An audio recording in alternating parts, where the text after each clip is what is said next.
అబద్ధాలు ఇవన్నీ ఈ సభ సాంప్రదాయం కాదు అధ్యక్ష. ఒకవేళ అసత్యాలు మాట్లాడి వాస్తవ దూరం అయితే అవి చెప్పింది తప్పైతాను. మీరు 800 పెట్టారు, 3 సిలిండర్లు అన్నారు, ఒక సిలిండర్కి వస్తే సరిపోతుంది. అది మీరు చెప్పిన లెక్కల ప్రకారం మీరు ఇచ్చిన 2400 కోట్ల బడ్జెట్లో ఒక సిలిండర్ సరిపోతుంది. ఈ సంవత్సరంలో ఎందుకంటే బడ్జెట్ అనేది సంవత్సరం ఏప్రిల్ వరకు అధ్యక్ష. ఈ బడ్జెట్ ఈ 3 నెలలు కాదు, ఇది ఏప్రిల్ వరకు ఈ బడ్జెట్. ఏప్రిల్ వరకు ఒక సిలిండర్తో సరిపెట్టుకోవాలా లేకపోతే మళ్ళీ ఇస్తారా అని ఆవిడ ప్రశ్న రేకిస్తుంది. అంతేగాని అంటే అనలేదే, అది చెప్పచ్చు కదా.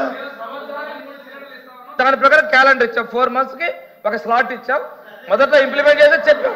కానీ మీరు చేసిన అప్పులు, మీరు చేసిన డైవర్షన్స్, మీరు ఆర్థికంగా ఈ రాష్ట్రాన్ని పునర్నిర్మింపజేసి మేము వెతుక్కొని వచ్చేసి బడ్జెట్ లో ముందుకు వచ్చామండి.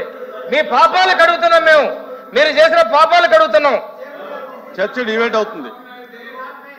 ఎల్ఓపి గారు కూర్చోండి. ఎల్ఓపి గారు కూర్చోండి. కూర్చోండి మేడం, క్లోజ్ చేయండి, ముగించండి మేడం.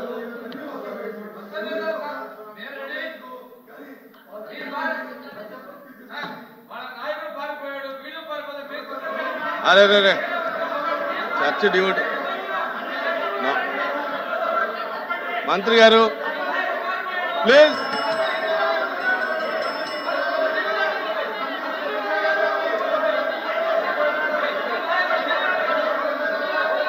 ప్లీజ్ కూర్చోండి. ప్లీజ్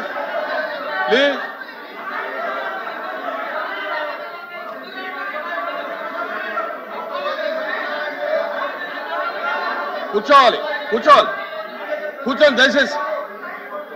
మేడం కూర్చోండి. కూర్చోవాలి.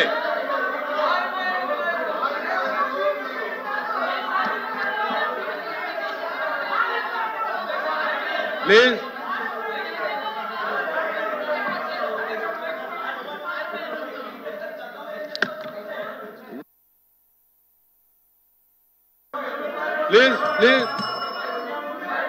కూర్చోవాలి.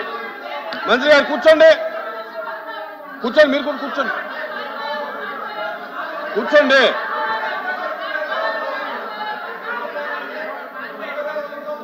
ప్లీజ్ కూర్చోండి. ప్లీజ్ రాంభూపాల్ రెడ్డి గారు కూర్చోండి. రవిబాబు గారు కూర్చోండి. ఇజ్రాయల్ గారు కూర్చోండి. సునాన్ రాజు గారు కూర్చోండి. అప్రెడ్డి గారు కూర్చోండి. భాషా గారు కూర్చోండి. ఇజ్రాయల్ గారు కూర్చోండి.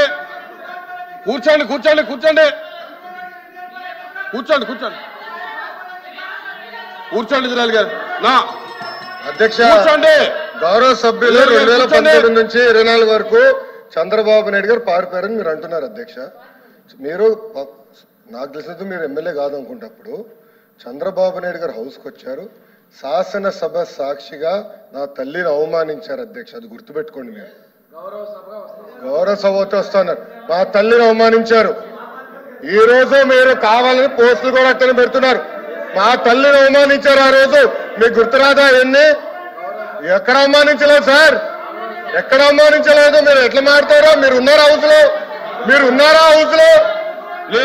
హౌస్ లో ఆ రోజు? కూర్చోండి. మా తల్లిని అవమానించారు. అక్కడ ఉన్నారా హౌస్ లో? షర్మిల గారిని అవమానిస్తారు, విజయలక్ష్మి గారిని అవమానిస్తారు, మా తల్లిని అవమానిస్తారా? ఏం గుర్తురాదా మీకు? అదే ఒక్క నిమిషం నేను కూడా మాట్లాడచ్చు. గుర్తుపెట్టుకోండి, ఒక్క నిమిషం నేను కూడా మాట్లాడండి. ఏనాడు మేము మాట్లాడలేదు. ఏనాడు జగన్మోహన్ రెడ్డి గారి కుటుంబం గురించి మేము ఏనాడు మాట్లాడాల? నేను ఏనాడు మాట్లాడాల? మా సభ్యులు ఏనాడు మాట్లాడాల? శాసనసభ సాక్షిగా మా తల్లిని అవమానిస్తే కూర్చోమంటారా?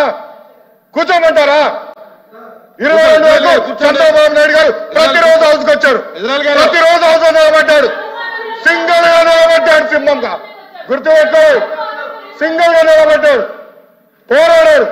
ఆ రోజు మా తల్లి అవమానించారు కనుకనే బాధ తట్టుకోలేక సభ బైకాట్ చేసి బయటకు వెళ్ళారు. కానీ ఎమ్మెల్యేలు ఉన్నారు ఇక్కడ. నిమ్మల రామారెడ్డి గారు వెళ్ళారు, స్వామి గారు ఉన్నారు, ఇతర గొట్టుపల్లి రవి గారు వెళ్ళారు. అది మాకున్న చిత్తశుద్ధి అండి. ఈ రోజు మీ ఎమ్మెల్యేలు ఎందుకు రావట్లేదని అడుగుతున్నా. 10 మంది జగన్మోహన్ రెడ్డి కాకుండా జగన్మోహన్ రెడ్డి గారు కాకుండా 10 మంది ఉన్నారు, రాలేదు. మా తల్లిని అవమానిస్తే ఏంటి కూర్చోమంటారు? ఇంకా మాట్లాడతాం మేము మనుషులు కాదా? సొంత తల్లి అవమానించారు సార్ ఆ రోజు.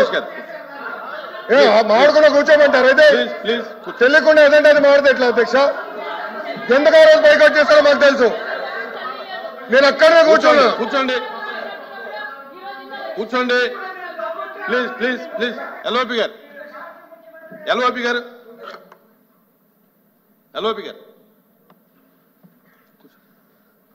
సార్ ఇప్పుడు సభ్యులు వచ్చి మాట్లాడారు. ఇప్పుడు సందర్భాన్ని వచ్చి తీసుకొచ్చారు. ఎవరు తల్లిని, ఎవరు చెల్లిని, ఎవరు కుటుంబ సభ్యుల్ని ఎవరు అవమానించినా సరే ఎవరు కూడా ఉపేక్షించేది లేదు, సహించేది లేదు.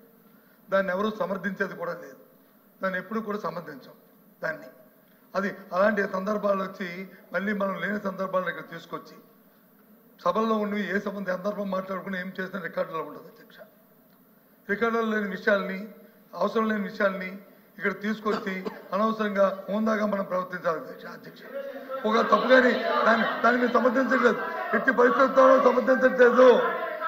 ఎట్టి పరిస్థితుల్లో సమర్థించట్లేదు అన్నారు. ఎట్టి పరిస్థితుల్లో సమర్థించట్లేదు. సమర్థించట్లేదు అంటారు సార్. అధ్యక్ష సమర్థించట్లేదు అంటారు. ఒక్క నిమిషం. ఇప్పుడు సమర్థించట్లేదు అంటారు. ఎవరైతే ఆ రోజు అవమానించారో టికెట్ ఇచ్చారు కదా అధ్యక్ష. మళ్ళీ సమర్థిస్తాం కాదా అది? ఎవరైతే మా తల్లిని అవమానించారో వాళ్ళకి మళ్ళీ టికెట్ ఇచ్చారు, వాళ్ళు ఓడిపోయారు, అది డిఫరెంట్ స్టోరీ. బట్ టికెట్ ఇచ్చినప్పుడు సమర్థిస్తాం కాదా అధ్యక్ష? అది ఎట్లా మారుతారు అధ్యక్ష? ఎల్ఓపి గారు దయచేసి ఆలోచించమని కోరుతున్నా.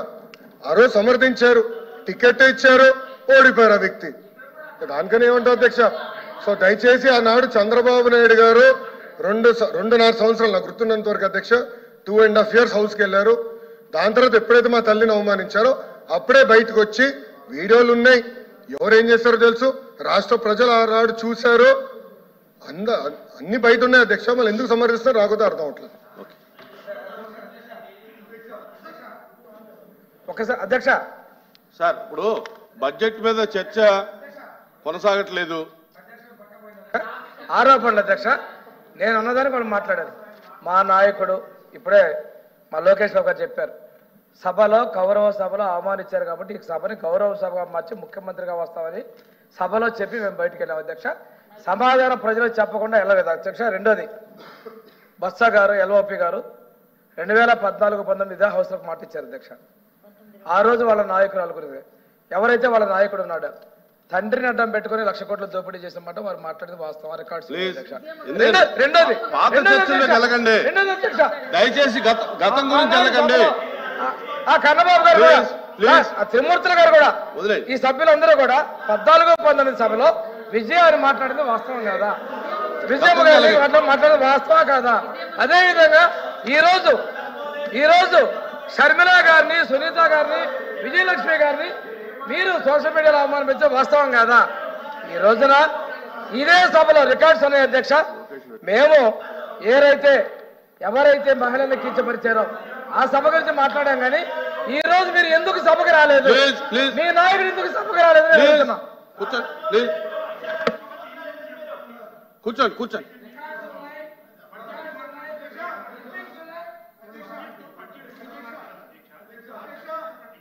కూర్చోండి. మీరు కూర్చోండి. ఆయన మాట్లాడుతున్నారు కదా, కూర్చోండి. సభని సాంప్రదాయంగా జరుపుకోవాలనేది మా తాలూకా భావన. మేము ప్రజల తరఫున సమస్యను ఇక్కడ ప్రతిబించి దానికి ప్రభుత్వం ద్వారా సమాధానం రాబట్టడం మా బాధ్యత. ఆ బాధ్యత గుర్తరిగి మేము చేస్తున్నాం. లోకేష్ గారు మంత్రి గారు మాట్లాడిన దానికి ఎట్టి పరిస్థితులకు సంబంధించే సమస్య లేదు అని తీవ్రంగా చెప్తున్నాం. అయినప్పటికీ కూడా